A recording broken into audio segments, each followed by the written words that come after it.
आपल्याला सगळ्यांना खरं तर देवाला न मानणाऱ्याही अनेकांना भविष्य काय आहे माझं असं जाणून घ्यायची खूप उत्सुकता असते. आणि देवाला न मानणारे बऱ्याचदा असं माझा विश्वास नाही पण सांगा म्हणजे काय असं बऱ्याचदा स्वतःचं भविष्य ऐकण्याच्या खूप मानसिकतेत आणि खूप औत्सुक्य आपल्याला सगळ्यांना या भविष्याबद्दल असतं. आज आपण सगळेजण इथे एकत्र जमलेलो आहोत ते आपल्या सगळ्यांचं सामूहिक भविष्य काय असणार आहे हे जाणून घेण्यासाठी. आणि त्याच्यासाठी दोन ज्योतिषी समोर बसलेले आहेत असं म्हणायला हरकत नाही. त्या आपल्याला सगळ्यांना आपली कुंडलिनी मांडून दाखवणार आहेत एका अर्थानं. आत्ताचे ग्रह तारे कुठे आहेत काय आहेत असा त्यांचा बराचसा अभ्यास झालेला आहे आणि भविष्यातले ग्रह तारे हे कुठे असणार आहेत काय असणार आहेत असंही त्या मांडणार आहेत. पण आपण गुरुकुलामध्ये ज्ञानप्रबोधिनीमध्ये बऱ्याचदा कोणीतरी ग्रहतारे आपलं भविष्य कशाला ठरवतील, आपणच आपलं भविष्य ठरवूयात ना असं नेहमी म्हणत असतो आणि भविष्यवेध असं आपण घेत असतो. सिंहावलोकन हे गेले 2 दिवस आपण केलेलं आहे. आता थोडंसं भविष्यात डोकावूयात आणि वर्तमानात काय काय कामं करायची आहेत त्याची आखणी करूयात. या महासंगमाच्या उत्तरार्धात येत असताना आपण सगळेजण हा भविष्याचा वेध घेणार आहोत आणि त्यासाठी म्हणून ज्योतिषी पण थोडंसं राईम साधून 2 विदुषी अशा समोर आपल्या बसलेले आहेत. आणि नेमका गुरुकुलाचा भविष्यकाळ कसा असणार आहे आणि खरं तर कसा असणार आहे असं म्हणत असताना आपल्या सगळ्यांकडून असलेल्या काय प्रकारच्या अपेक्षा आहेत, आपल्या सगळ्यांपुढे कोणत्या प्रकारची आव्हानं असणार आहेत आणि त्याला आपण सगळेजण काय ताकदीनं सामोरं जायचं आहे याचा अंदाज बांधण्यासाठी हे आपण सगळेजण एकत्र जमलेलो आहोत. अशी चांगली पूर्वतयारी आपल्याला करायची आहे. त्यासाठी आत्ताचं हे सत्र योजलेलं आहे. काल आम्ही सगळेजण खरं चर्चा करत असताना विचार करत होतो की ह्या सगळ्या 8वी 9वी 10वीच्या विद्यार्थ्यांचं काय काम, गुरुकुलाचं सगळं काम करणारे आम्ही सगळे शिक्षक आहोत, पालक आहोत, संस्थाचालक आहोत, मग हे गुरुकुलाचे विद्यार्थी का बरं बोलवायचे या सत्राला. पण चर्चा करता करता लक्षात आलं की गुरुकुलाचा भविष्यकाळ हा यांच्यामधनंच सगळा डोकावतो आहे. त्यामुळे आत्ता त्यांच्या कानावरती काही वाक्य काही आव्हानं ही पडली पाहिजेत. सीड प्लॉट सारखं काम हे काही विद्यार्थी करतील अशी सर्वांची अपेक्षा आहे. माझी विद्यार्थी म्हणून, स्नातक विद्यार्थी म्हणून जेव्हा हे बाहेर पडतील तेव्हा गुरुकुलाचे आणखीन मोठे दरवाजे त्यांच्यासाठी उघडे झालेले असतील. म्हणून आत्ताचं सत्र हे 8वी 9वी 10वीच्या विद्यार्थ्यांनी सुद्धा अगदी काळजीपूर्वक ऐकायचं आहे. मघाशीच विद्याव्रताच्या सत्राच्या शेवटी येत असताना त्यांनी ऐकलेलं आहे की गुरुकुलाचा किंवा स्वतःचा भविष्यकाळ घडवणं हे किती महत्त्वाचं आहे. त्यामुळे आता आणखीन एका वरच्या टप्प्यावरचं बोलणं ऐकण्यासाठी म्हणून आमचे 8वी 9वी 10वीचे विद्यार्थीसुद्धा उत्सुक आहेत. आणि आम्ही सगळेच जण आमचं सामूहिक भविष्य काय असणार आहे, काय असायला हवं आहे हे जाणून घेण्यासाठी उत्सुक आहोत. पण हे भविष्य सांगण्यासाठी किंवा या सगळ्या विषयाची मांडणी करण्यासाठी ज्या 2 ताई आपल्याकडे मार्गदर्शन करण्यासाठी आलेल्या आहेत त्यांचा परिचय मंजिरी त्यांनी करून द्यावा अशी मी त्यांना विनंती करतो.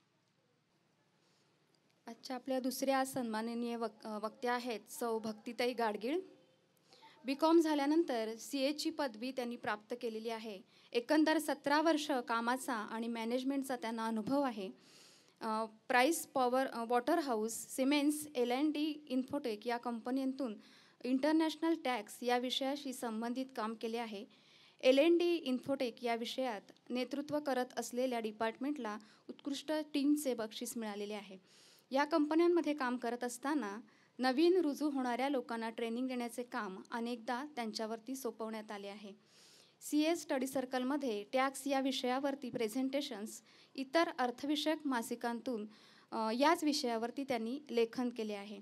ठाणे येथील बांदोडकर कॉलेजमध्ये master of management studies finance या कोर्ससाठी व्हिजिटिंग फॅकल्टी म्हणून त्यांनी अध्यापन केले आहे. पुण्यातून प्रसिद्ध होणाऱ्या जडणघडण या शैक्षणिक मासिकातून त्या सातत्याने लिखाण करत आहेत. सध्या अर्थसाक्षरता या विषयावर यांची लेखमालिका दर महिन्याला प्रसिद्ध होते आहे. यांना भारतीय तत्त्वज्ञान, शास्त्रीय संगीत, संस्कृत भाषा आणि भारतीय योग या विषयांमध्ये विशेष रुची आहे. शैक्षणिक क्षेत्रात निस्वार्थ बुद्धीने काम करता यावे या उद्देशाने त्यांनी L&T इन्फोटेक या कंपनीतून टॅक्स हेड म्हणून जानेवारी 2000 मध्ये नोकरी सोडली. सध्या आपला उपलब्ध वेळ विद्यादान सहाय्यक मंडळ ब्राह्मण सेवा संघ या ठाणे येथील संस्थेमध्ये शैक्षणिक कामासाठी त्या देत आहेत. शिक्षणाचा भारतीय पद्धतीने विचार केला तर नक्कीच एक आदर्श अशी भावी पिढी तयार होईल यावर विश्वास असल्याने याच विचारांवर आधारित योगीश्री अरविंद गुरुकुलाबद्दल विशेष त्यांना जिव्हाळा आहे आणि याच विचारांच्या अनुषंगाने त्यांनी शैक्षणिक व्याख्यानेही दिलेली आहेत. तर अशा आपल्या ह्या विदुषींचा सत्कार श्रीकांत यांनी करावा अशी मी त्यांना विनंती करते.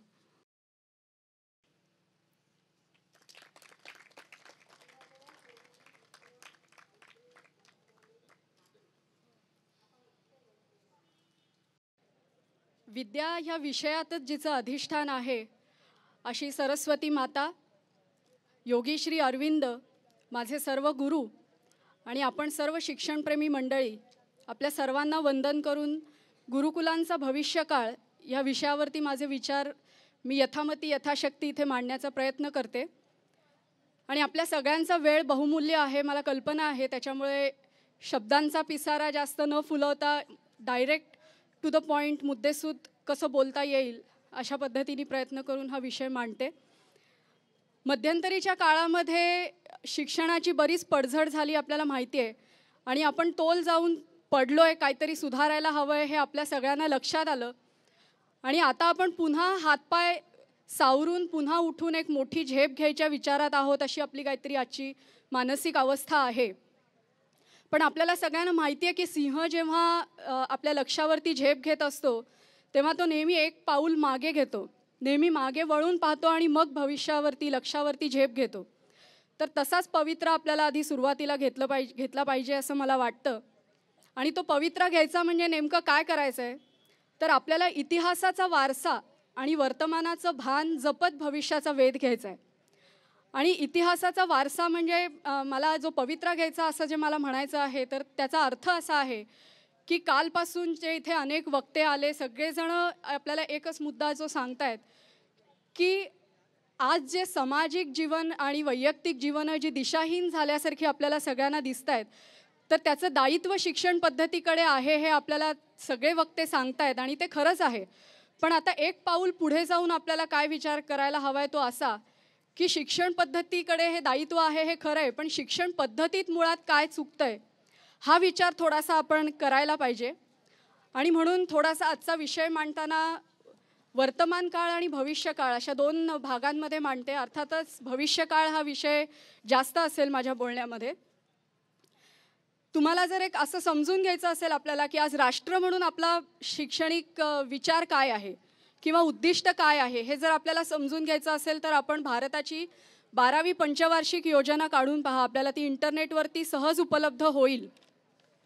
आणि ती योजना जर आपण काढून बघितली तर आपल्याला असं लक्षात येईल की त्याच्यामध्ये शैक्षणिक उद्दिष्ट हा विभागच मुळात नाही आहे. म्हणजे आपलं किती दिशाहीन आपलं जे धोरण आहे ते कुठपासून सुरुवात होते आहे हे आपल्याला लक्षात येईल. सेवा आणि श्रम यांचा जो संस्कार आहे तो बाहेरच्या विद्यार्थ्यांपेक्षा नक्कीच सरस आहे, पण तो आपल्या अपेक्षेइतका तो होत नाही आहे अशी एक खंत कुठेतरी आपल्याला जाणवते. आणि म्हणून मला असं वाटतं की आजपर्यंत आपण अडथळ्यांची शर्यत करत आपण इथपर्यंत पोचलेलो आहोत. पण आता मात्र आपण आपल्या क्षमता विस्तारायला पाहिजेत आणि थोडंसं कठोर आत्मपरीक्षण केलं पाहिजे पंचकोशाधारित शिक्षण पद्धतीबद्दल.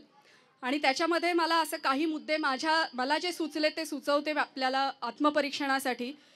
पहिला मुद्दा म्हणजे असं की आपण जेव्हा पंचकोश विकसन म्हणतो तेव्हा योगाची 8 अंग, प्रत्येक व्यक्तीमध्ये असणारे 5 कोश आणि ते साध्य करण्यासाठी असलेली मन, बुद्धी, शरीर ही 3 साधनं म्हणजे अशा इतक्या घटकांचा आपण विचार करतो आहोत. तर त्या घटकांचा क्रम काय असावा, प्रमाण काय असावं, त्याची सुसूत्रता कशी असावी ह्याच्याबद्दल आपली शास्त्रीय मांडणी नेमकी काय आहे. आणि हे मला जो थोडासा सविस्तरपणे आणखीन मुद्दा असा मला म्हणायचा इथे की आपण उपक्रम आखतोय पण उपक्रम जे आहेत ते विद्यार्थ्यांना अनुभव देतील पण पंचकोश विकसन ही संपूर्णपणे योगिक संकल्पना असल्यामुळे उपक्रमातून योग साधना हा भाग किती साधला जातोय हा थोडासा आपण आणखीन अभ्यास करायला पाहिजे आणि आपण तज्ज्ञांचं त्याच्यासाठी मार्गदर्शन घेतलं पाहिजे असं मला वाटतं. दुसरा मुद्दा जो असा उपक्रमांच्या व्यतिरिक्त मला योगासनांच्या विषयक असं वाटतं की योगासन ही किंवा संपूर्ण योग ही एक अष्टांग योग साधना आहे आणि त्याच्या पहिल्या 2 पायऱ्या ज्या आहेत त्या यम आणि नियम अशा त्या पायऱ्या आहेत. त्या वैचारिक पातळीवरच्या आहेत किंवा आपली भावनिक आणि मानसिक शुद्धता ह्या विषयाशी निगडीत आहेत.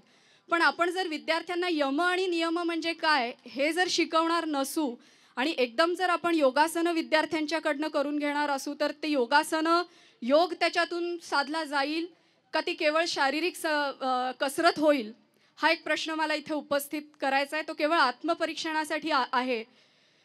आणि तिसरा मुद्दा मला इथे असा उपस्थित करावा वाटतो की ज्याच्यावरती आपण भविष्यात विचार केला पाहिजे की आपण उपक्रम आखतोय योगासनांचं प्रशिक्षण देतोय पण शरीर मन आणि बुद्धी ही आपली हे सगळं साध्य करण्यासाठी असलेली 3 साधनं आहेत. शरीरासाठी योगासनं होत आहेत, बुद्धीसाठी शालेय अभ्यास आणि सगळे उपक्रम सुद्धा होत आहेत, पण मनासाठी जेवढं काम व्हायला पाहिजे त्याचं संतुलन किती आहे हा एक विचार व्हायला पाहिजे. कारण मनाची जडणघडण झाल्याशिवाय आपण संस्कार ह्या विषयांकडे कदाचित येऊ शकणार नाही असं वाटतं. आणि मग हा सगळा एकंदरीत संस्थात्मक पातळीवरचा शिक्षक पालक संचालक या आणि विद्यार्थी या व्यक्तिगत पातळीवरचा जर आपण विचार केला तर मग मला असं वाटतं की आपण जेव्हा भविष्यामध्ये भारतीय शिक्षण पद्धती असं जेव्हा म्हणतो आहोत तेव्हा या समस्येकडे आपण भारतीय विचारातून मुळात पाहिलं पाहिजे.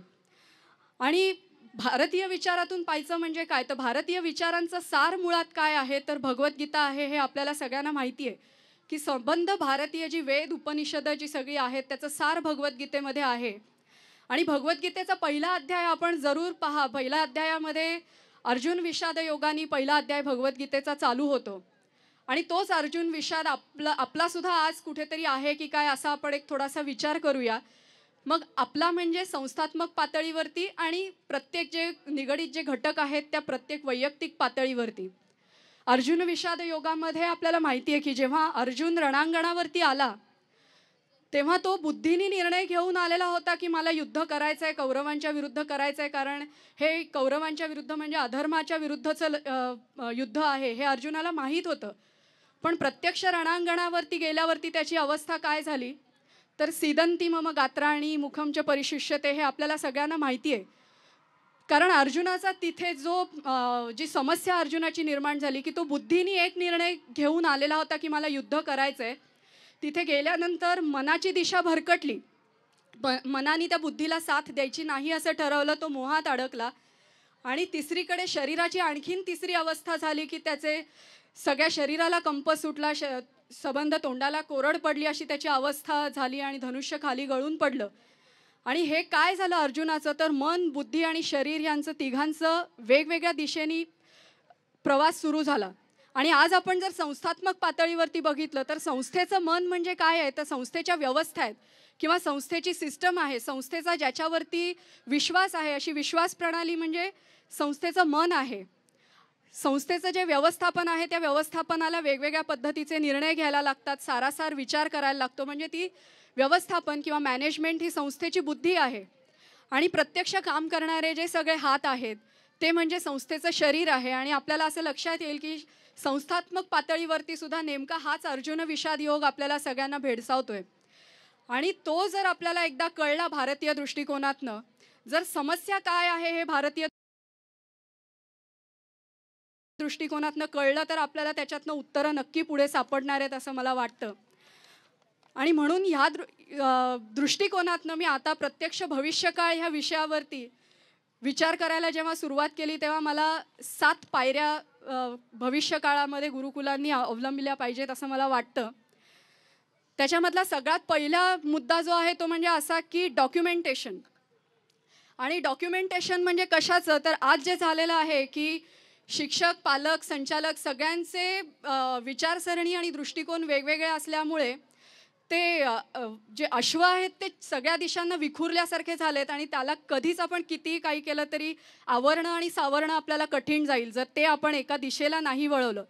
पण उलट हेच जर एका दिशेने आपण वळवू शकलो तर आपल्याला माहिती आहे की पॉवर आपण अश्वशक्तीमध्येच मोजतो आणि ती किती प्रचंड ताकद त्याच्यामध्ये निर्माण होईल हे जर एकाच दिशेने वळवलं तर याचा आपण विचार केला तर मला असं वाटतं की सर्वात पहिले आपण गुरुकुलाची उद्दिष्ट आपण सर्वसाधारणपणे बोलतो आहोत की चारित्र्य संपन्न विद्यार्थी घडवायचा आहे किंवा अशा पद्धतीने, पण आणखीन त्याचं नक्की काय, चारित्र्य संपन्न विद्यार्थी म्हणजे नक्की काय हा विचार आपण केला पाहिजे. कारण मला असं वाटतं की नुसता चारित्र्य संपन्न विद्यार्थी असा विचार आपण करता कामा नये.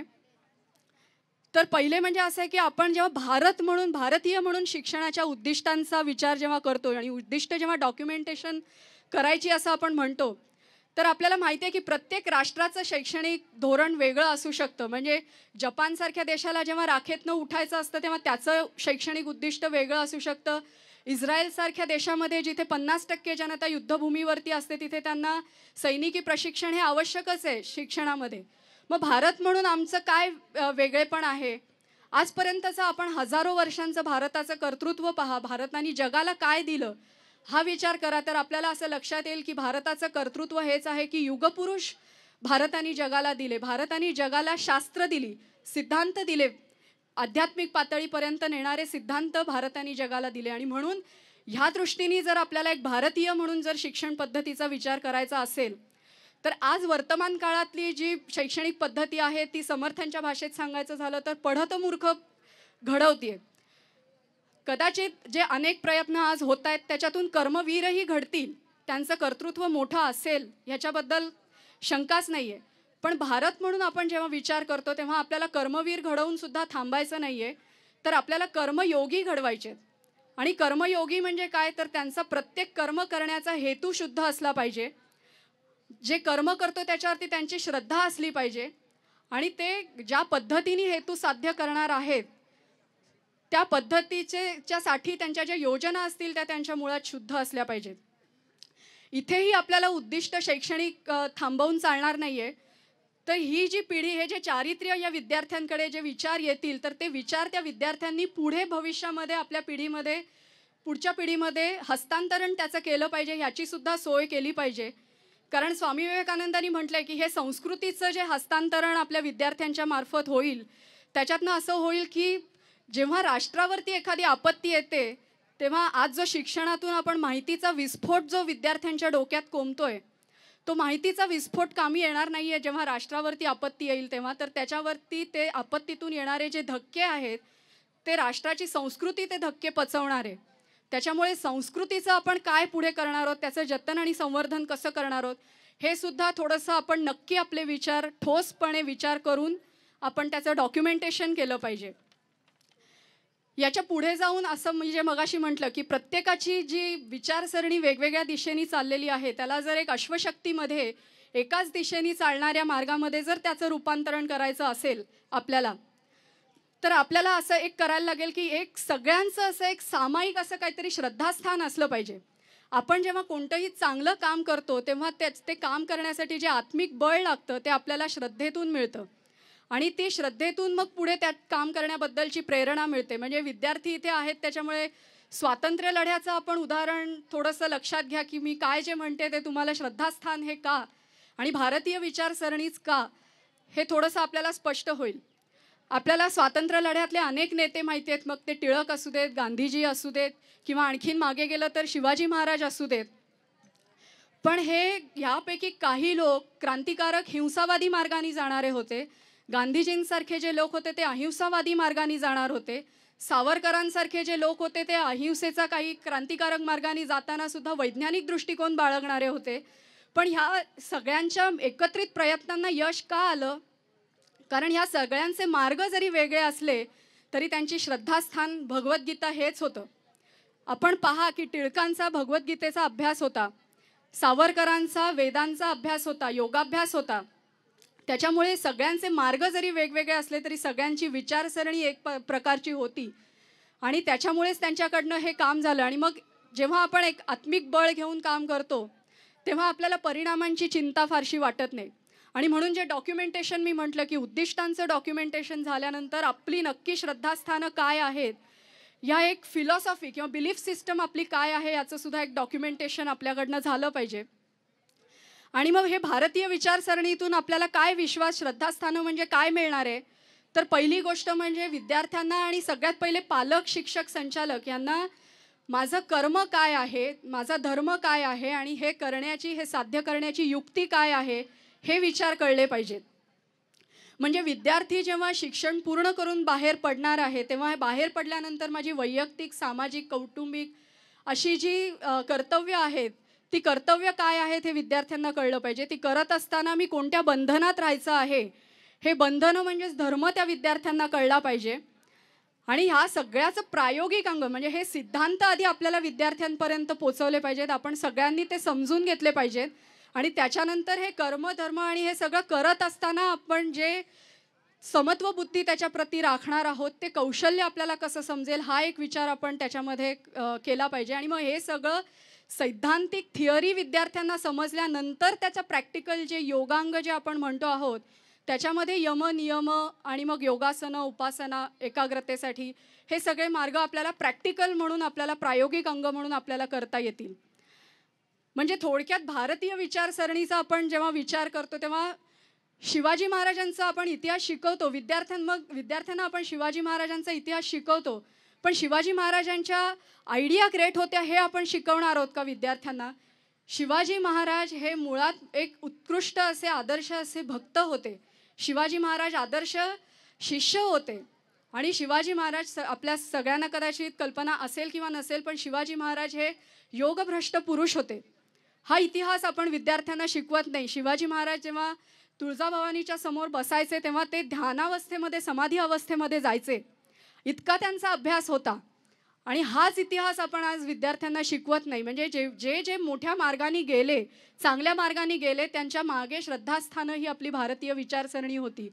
मग आपल्याला भारताने ही विचारसरणी दिली, भगवद्गीतेने ती आपल्याला पुन्हा सांगितली, संतांनी ती आणखीन सोपी करून सांगितली, महान लोकांनी त्याचं आचरण करून दाखवलं.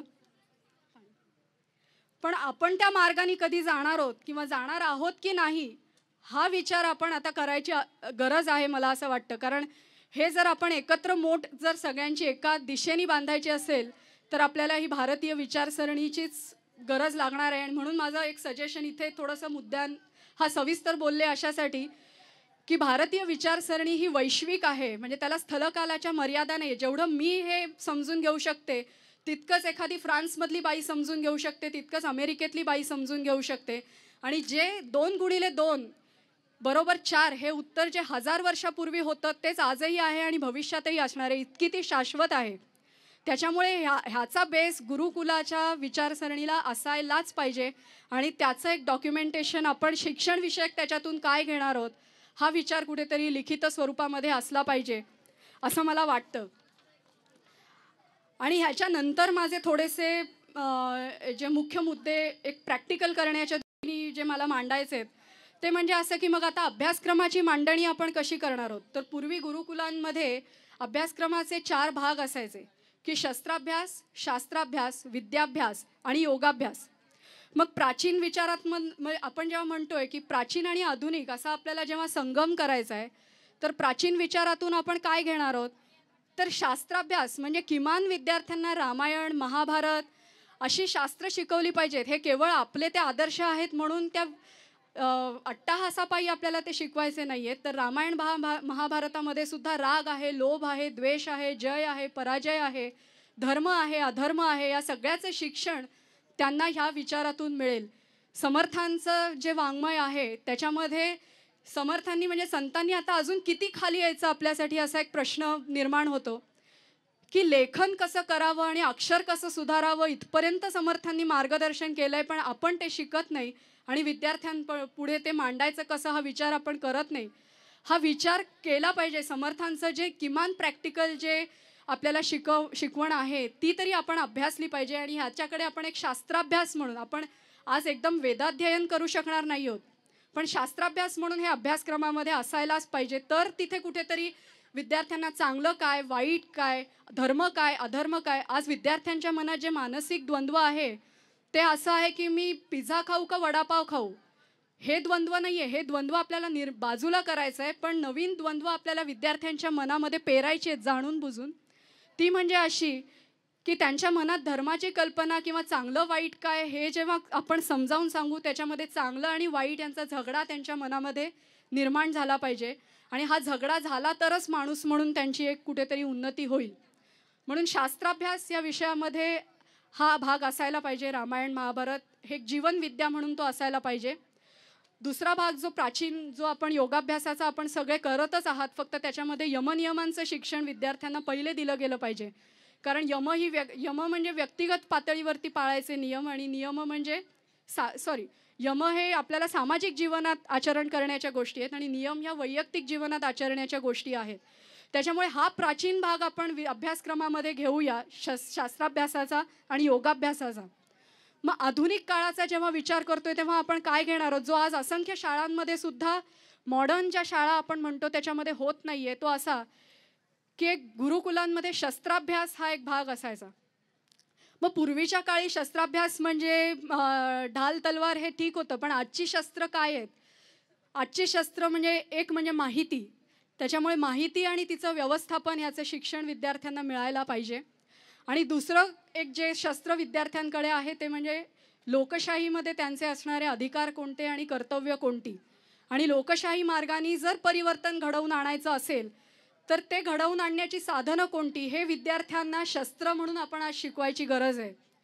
आणि हे जर केलं तर आपण एक चांगली व्होट बँक विद्यार्थ्यांच्या माध्यमातून तयार करू. आणि ती जर व्होट बँक झाली नाही, आज उद्या आपण विद्यार्थ्यांना ढाल तलवारी शिकवून विद्यार्थी रणांगणावरती जाणार नाही आहेत, पण ते जर विचार करणार असतील तर ते नक्की वोटिंगच्या मतदानाच्या माध्यमातून परिवर्तन घडवून आणू शकतात. आणि विद्याभ्यासामध्ये सर्व विषय आपण शालेय विषय शिकवतोच आहोत, पण थोडंसं शिक्षकांनी आणखीन सखोल जाण्याची गरज आहे. कारण मी मगाशी इतिहासाचं जे उदाहरण दिलं, चुकीचं विद्यार्थ्यांना न शिकवता आधुनिक जे प्रवाह आहेत, लेटेस्ट काय एखाद्या विषयामध्ये आहे, हे शिक्षकांच्या मार्फत विद्यार्थ्यांपर्यंत पोचलं पाहिजे असं वाटतं. आणि हे शिकवण्याची जी अध्ययन आणि अध्यापन पद्धती आहे, मला असं वाटतं की एक सगळीकडे आज प्रश्न उत्तरं लेखन ह्या स्वरूपाचा जो विचार होतो, त्याचबरोबर मौखिक अध्यापनाकडे सुद्धा थोडासा आपला कल वाढला पाहिजे. आणि मला ह्याच्याही पुढे जाऊन असं म्हणावंसं वाटतं की विद्यार्थ्यांना जेव्हा एखादा विषय शिकवला जाईल तर तेव्हा शिक्षक सारखे आज जे प्रत्येक विषयाला आणि इयत्तांना जे बदलले जात आहेत, तसं न करता एक 5 विद्यार्थी एका शिक्षकाला नेमून दिले तर त्याच शिक्षकांनी 10 वर्षापर्यंत त्यांची जबाबदारी घ्यावी. इथे असा प्रश्न उपस्थित होऊ शकतो कदाचित की 10 वर्ष हे कसं शक्य आहे आणि हे सगळे काही विषय आम्हाला येणार नाहीत, असा प्रश्न निर्माण होऊ शकतो. पण शिक्षक केव्हाही असं हे सांगूच शकतात की मला हा विषय इथपर्यंत माहिती आहे, पण ह्याच्या पुढे जर आपल्याला काही मार्गदर्शन हवं असेल तर आपण अमुक एका व्यक्तीकडे जाऊ. ह्याच्यासाठी गुरुकुलांच्या पूर्वीच्या पद्धतीमध्ये 2 तपस्थली आणि परिषद असे 2 मार्ग पूर्वीच्या काळी होते. तपस्थली म्हणजे एखाद्या ठिकाणी विद्यार्थ्यांचा मेळावा भरवून तिथे तज्ज्ञांना बोलवून त्यांचं मार्गदर्शन उपलब्ध करून द्यायचं. आणि परिषद म्हणजे असे वेगवेगळ्या ठिकाणी विद्यार्थ्यांचे जसे आज आपण मेळावे आयोजित केलेले आहेत तसे मेळावे आयोजित करणं. म्हणजे उदाहरण द्यायचं झालं तर मराठी विज्ञान परिषद विज्ञान या विषयामध्ये मार्गदर्शन करते, त्यांना आपण शाळांमध्ये बोलवून त्यांचे मेळावे आयोजित करून विद्यार्थ्यांना मार्गदर्शन दिलं पाहिजे. आणि मग व्यवस्थापनामध्ये मला असं वाटतं की दैनंदिन व्यवस्थापन हा एक विषय आहेच, पण नवीन भौतिक विषय जे आपण विद्यार्थ्यांना शिकवतोय त्याच्यामध्ये लेटेस्ट काय चालू आहे, गणितामध्ये आज काय चालू आहे, विज्ञानामध्ये काय चालू आहे, इतिहासामध्ये नवीन कोणते शोध लागत आहेत, हे जर करायचं असेल तर ह्याच्यासाठी एक वेगळं डिपार्टमेंट असायला पाहिजे ज्याचं इथे संशोधन त्या खात्यामध्ये होईल. त्याचबरोबर पालकांचं सुद्धा एक सहभाग व्यवस्थापनात असण्यासाठी पालकांचा सुद्धा एखादं डिपार्टमेंट व्यवस्थापनामध्ये मॅनेजमेंटमध्ये असायला पाहिजे. एक अर्थतज्ञ असायला पाहिजे. आणि त्याचबरोबर मॅनेजमेंट या सगळ्यांनी मिळून गुरुकुलाची जर चालवली तर एकमेकांचे प्रश्न समजून एक सामायिक विचारसरणी किंवा श्रद्धास्थान घेऊन आपण काम करू शकू. या सगळ्यांच्या बैठकांचे किंवा त्यांच्या सभा कशा व्हाव्यात याच्याबद्दलची एक आपण नियमावली तयार करू शकू. आणि तिथे एक सामुदायिक विचारमंथन काहीतरी होऊन आपण नक्की दिशा घेऊ शकू. आणि हे सगळं करायचं तर शेवटी फायनान्शियल मसल जी आपल्याला लागते त्याचाही विचार कुठेतरी केला गेला पाहिजे. आणि आज आपल्याकडे देवस्थळी सर आहेत, प्रभुदेसाई सर आहेत, म्हणून त्यांच्यासमोर मला एक मुद्दाम आवर्जून सांगावं असं वाटतं की आज कॉर्पोरेट सोशल रिस्पॉन्सिबिलिटी हा विभाग कंपन्यांमध्ये असतो, आणि अनेक वेळा असं होतं की या कंपन्यांना, या विभागांना काम खर्च काहीतरी सामाजिक कारणासाठी करायचा असतो, पण अनेकदा मी असं पाहिलं की त्यांच्यापुढे पुढे चांगले उपक्रम पोचतच नाही. तर कॉर्पोरेट सोशल रिस्पॉन्सिबिलिटी अशा वेगवेगळ्या कंपन्यांनी एकत्र येऊन मला तर असं म्हणायचं आहे की एक R&Dची सेल एक गुरुकुलामध्ये चालू करावी. अभ्यासक्रम असेल, मॅनेजमेंट असेल किंवा काहीही असेल, एक इन्क्युबेटर सेल गुरुकुलांमध्ये चालू करावी. त्यांना फायनान्शियल ताकद द्यावी किंवा त्यांचे गुरुकुलांचे जे अन्न पुरवठा म्हणा किंवा उपक्रम म्हणा, मातृभूमी परिचयासारखे असे खर्च जे काही आहेत, तर ते एक एक कॉर्पोरेट जरी पुढे येऊन त्यांनी एक एक खर्च स्पॉन्सर जरी केला तरीसुद्धा याच्यातून फायनान्शियल ताकद एक ह्या सगळ्या प्रयत्नांच्या पाठीमागे उभी राहील असं एक मला वाटतं. गुरुकुलांनी स्वतःचं असं उत्पन्नाचं एक साधन निर्माण करायला हवं असंही वाटतं, की वाचनालय असेल, तरण तलाव असेल, क्रीडा संकुल असेल, हे जर आपण समाजाला जर मुक्तपणे उपलब्ध करून दिलं तर एकतर आपल्याला समाजाला आपल्या उपक्रमांमध्ये जोडून घेता येईल आणि त्याच्यातून एक उत्पन्नाचं साधनसुद्धा आपल्याला निर्माण करून घेता येईल. आणि एक थोडासा धाडसी मुद्दा असा मांडते की शिक्षण थोडंसं विनामूल्यच विद्यार्थ्यांना दिलं जावं. कारण विनामूल्य जर दिलं नाही तर शिक्षणाचं एक बाजारीकरण सगळीकडे होतं आणि पालकांच्याही मग अपेक्षा बिझनेस लेवलला चालू होतात की हे आम्ही एवढे पैसे देतोय, आम्हाला रिटर्न काय, किंवा हे अनेक वेगवेगळ्या घटकांकडनं होतं. पण त्याची पवित्रता जर शिक्षणाची राखायची असेल आणि ते जर विनामूल्य शिक्षण करायचे असेल तर आपल्याला फायनान्शियल मसलची गरज लागेल. पण अर्थात विद्यार्थ्यांवरती जर आपण इतके चांगले संस्कार केले तर आपल्याला पुढे विद्यार्थी जेव्हा शिक्षण पूर्ण करेल तेव्हा आपण होऊन तो गुरुकुलाला फायनान्शियल सपोर्ट करेल आणि गुरुदक्षिणेच्या स्वरूपात म्हणा किंवा त्याचा आपल्याला तो मदत नक्की करेल असं वाटतं मला एक वैयक्तिक आत्ता इथे. शिवाय देणग्या मग देशी आणि परदेशी, मग त्याच्यासाठी तंत्रज्ञानाचा वापर करावा, फेसबुकसारख्या माध्यमांचा वापर करावा आणि देणग्या मिळवण्यासाठी एक अपील आपण समाजाला या माध्यमांमधून, तंत्रज्ञानाच्या माध्यमातून करू शकतो. त्यांच्यासमोर हे विषय आपण पोचवू शकतो. आणि जसं मी CSR मगाशी कॉर्पोरेट सोशल रिस्पॉन्सिबिलिटी म्हटलं, तर ह्या कंपन्या जर आपल्याला एक आर्थिक सहाय्य देणार असतील तर अशी काहीतरी योजना आपल्याला भविष्यात राबवता येईल का की जेणेकरून हे जे विद्यार्थी गुरुकुलातनं जे तयार होतील आणि इतके चांगल्या बुद्धीचे आणि चांगला विचार करू शकणारे, विवेक करू शकणारे असे जे विद्यार्थी होतील त्यांचा फायदा ह्या कंपन्यांनाच साहजिकच प्राधान्यक्रमाने मिळायला हवा. अशी जर काही एक योजना आपण आखू शकलो तर एका अर्थाने जेव्हा आपण शिक्षण विनामूल्य करू तेव्हा दुसऱ्या अर्थाने हे समाजाने समाजासाठी उभी केलेली अशी व्यवस्था, गुरुकुल व्यवस्था म्हणून आकाराला येईल असं वाटतं. आणि शेवटचा मुद्दा मला एकच जो सांगायचा इथे 7वा टप्पा जो आहे की आपण पार्टनर्स डेव्हलप केले पाहिजेत समाजामधले. आज ज्येष्ठ नागरिक जे संघ आहेत तिथे आपल्याला दिसून येतं की लाईफ एक्सपेक्टन्सी वाढलेली आहे, जीवनमान वाढलेलं आहे. लोक निवृत्त झाल्यानंतर सुद्धा त्यांच्या अंगामध्ये शारीरिक श्रम करण्याची क्षमता आहे, चांगलं काम करण्याची सुद्धा इच्छा आहे, पण त्यांना चांगले प्रोजेक्ट्स काय आहेत हे माहीत नाही आहे. त्याच्यामुळे अशा लोकांना गुरुकुलांमध्ये बोलवावं, त्यांची एखादी सभा घ्यावी. महिला मंडळं आहेत की ज्या माझ्यासारख्या महिला आहेत की ज्या काही विशिष्ट उद्दिष्ट मनात ठेवून त्यांनी नोकऱ्या सोडलेल्या आहेत, अशा महिला आहेत, उच्च शिक्षित आहेत, त्यांनासुद्धा चांगलं काम करायची इच्छा आहे, पण काय करता येईल, कुठे करता येईल हे त्यांच्यापर्यंत पोचत नाही आहे. तर अशा महिला मंडळं, ज्येष्ठ नागरिक संघ, कंपन्या ह्यांच्यापर्यंत अप्रोच होऊन समाजाचा एक सहभाग आपल्या उपक्रमांमध्ये वाढवला गेला पाहिजे असं मला वाटतं. आणि शेवट करताना मला एक एवढंच फक्त सांगावं असं वाटतं की मी हे जे मुद्दे सगळे जे मांडले ते मुद्दे 7 जे मी टप्पे मांडले ते खरोखरच मार्ग खडतर आहे.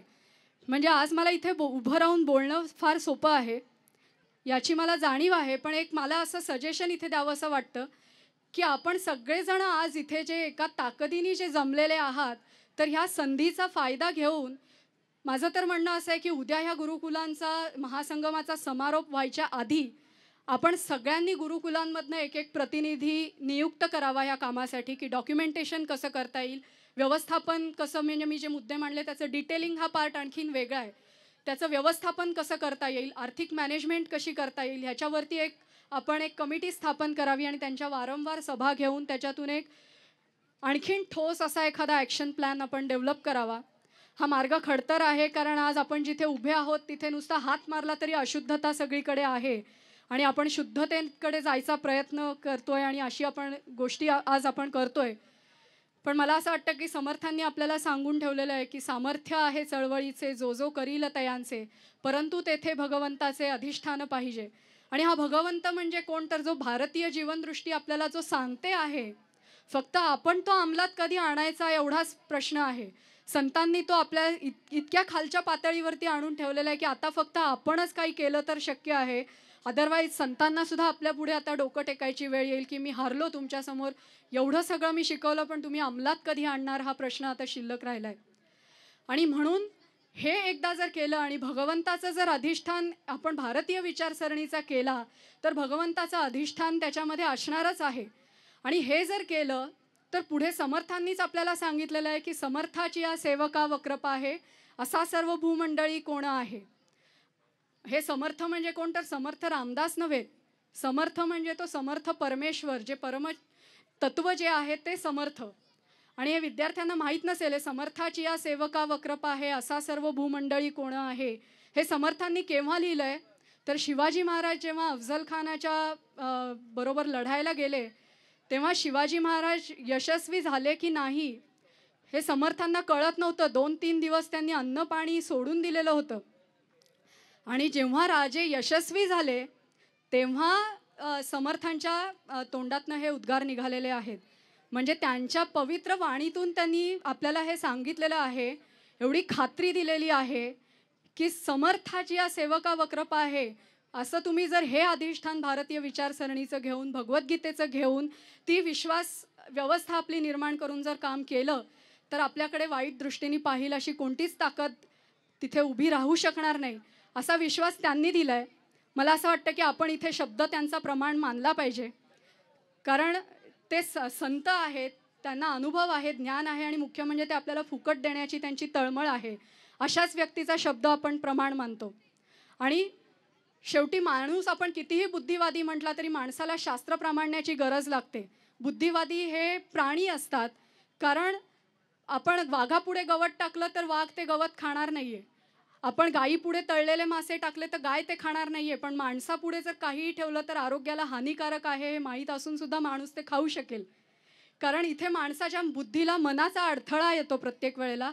आणि म्हणूनच जे मानवी जे मन आहे त्याला शास्त्र प्रामाण्याची गरज आहे. आणि म्हणून मी जे म्हटलं सुरुवातीला डॉक्युमेंटेशन करा, तर हे डॉक्युमेंटेशन म्हणजे आपली विश्वास व्यवस्था काय आहे, आपला कोणत्या विचारांवर आपली श्रद्धा आहे, हे एकदा आपण लिखित स्वरूपात असलं की पुढे सिंहावलोकन करण्यासाठी आपल्याला त्याचा फायदा होईल. आणि शेवट करताना फक्त इथे एवढंच म्हणते की आपल्या भारताला पुढे गतवैभव जे आहे ते परत प्राप्त होण्याच्या पूर्वीचा हा उषक काल ठरो. आपल्या सर्वांना ते करण्यासाठी योग्य ते बळ मिळो अशी प्रार्थना करते परमेश्वराकडे. आणि आपल्या सर्वांच्यापेक्षा मी वयानी, मानानी, कर्तृत्वानी सगळ्याच अर्थाने लहान आहे, तरी देखील आपण सगळ्यांनी हे माझे विचार जे ऐकून घेतलेत ते आपण अंमलात आणण्याचा प्रयत्न करा. त्याच्यामध्ये माझा जो खारीचा वाटा उचलता येईल तो मी नक्की करीन. आणि सर्वज्ञ मंडळी, धर्ममूर्ती, काय सांगणे तुम्हा प्रती, हे मला माहीत आहे तरीसुद्धा मी आत्ता जे धाडस केलं तर त्याच्यामध्ये जे चांगलं असेल ते घेऊन आपण पुढे जा. जे दोष असतील ते अर्थातच माझे आहेत. त्याच्यामुळे इथे आपल्या सर्वांना शुभेच्छा देऊन पूर्णविराम नाही पण स्वल्पविराम घेऊन थांबते. धन्यवाद. ताईंनी आपल्यासमोर गुरुकुलाचा भविष्यकाळ मांडत असताना आपल्याकडे काय काय प्रकारच्या जबाबदाऱ्या आहेत असंच खरं तर जणू वर्णन केलेलं आहे. आणि मुख्यतः आता ताईंचं बोलणं ऐकत असताना कुठले कुठले उपक्रम आपण अधिक चांगल्या प्रकारे केले पाहिजेत, अधिक जबाबदारीनं केले पाहिजेत असंच लक्षात येत होतं. विद्याव्रतामध्ये आपण आम्हाला यमनियम समजावून सांगा असं विद्यार्थी म्हटल्यानंतर यमनियमच समजावून सांगत असतो, त्याचीच आठवण जणू काही ताईंनी आता आपल्याला करून दिलेली आहे. डॉक्युमेंटेशन म्हणत असताना जे डॉक्युमेंटेशन झालेलं आहे ते आपण वाचलं पाहिजे, अभ्यासलं पाहिजे, याचीही आठवण आपल्याला आता ताईंनी करून दिलेली आहे. मुख्यतः पंचकोश विकसनातून शिक्षण, 21व्या शतकातील शिक्षण किंवा 2005 साली प्रकाशित झालेल्या शिक्षण परिषदेच्या निमित्तानं जे लेख सगळे आपण गोळा केलेले होते. ती स्मरणिका आपण जर पाहिली तर त्याच्यात ताईंनी उल्लेख केलेल्या सर्व प्रकारच्या शिक्षणांचा म्हणजे इतिहास, संस्कृती, युवक शिक्षण, माता भगिनींचं शिक्षण अशा सर्व विषयांना त्याच्यात स्पर्श झालेला आहे. असं उत्तम आणि चांगलं डॉक्युमेंटेशन आपल्याकडे आहे. आपण जरूर ते सगळ्यांपर्यंत पोहोचवण्याचा आणि अभ्यासण्याचा प्रयत्न करूया, असं ताईंपर्यंत मी नक्की पोहोचवतो. इतिहासाबाबत सुद्धा ताईंनी सांगितलं की ते उपक्रम करायला हवेत म्हणून. मागच्याच वर्षी निगडी गुरुकुलामध्ये चंद्रगुप्त ते मनमोहन असा इतिहास कथनाचा एक वर्षभर कार्यक्रम आम्ही केला. रामायण महाभारत दरवर्षी गुरुकुलातल्या मुलांना आपण टप्प्याटप्प्यानं वर्षभर ऐकवत असतो. असे उपक्रम आपण आपल्या सर्वांच्याच गुरुकुलांमध्ये करूयात. परंतु ताईंच्या बोलण्यातनं आपण सगळेजण लक्षात घेऊयात की हे सगळे उपक्रम हे परिणाम दाखवणारे हे व्हायला हवेत. त्याच्यासाठी आपल्या सगळ्यांचा अभ्यास वाढायला हवा, असंच दोन्हीही ताईंनी मांडणी केलेली आहे. पालकांची मनोभूमिका, स्नातकांची मनोभूमिका अशी जी मांडणी कल्पनाताईंनी केली त्याचाही आपण जरूर विचार करायला हवा, त्यावर चिंतन करायला हवं. दोन्ही ताईंनी इथं आपल्या सगळ्यांसमोर मांडणी केली आणि अतिशय योग्य पद्धतीनं आपल्याला मार्गदर्शन केलं. त्याबद्दल आनंद आणि आभार व्यक्त करतो आणि आत्ताचं हे सत्र इथं संपलं असं जाहीर करतो. धन्यवाद.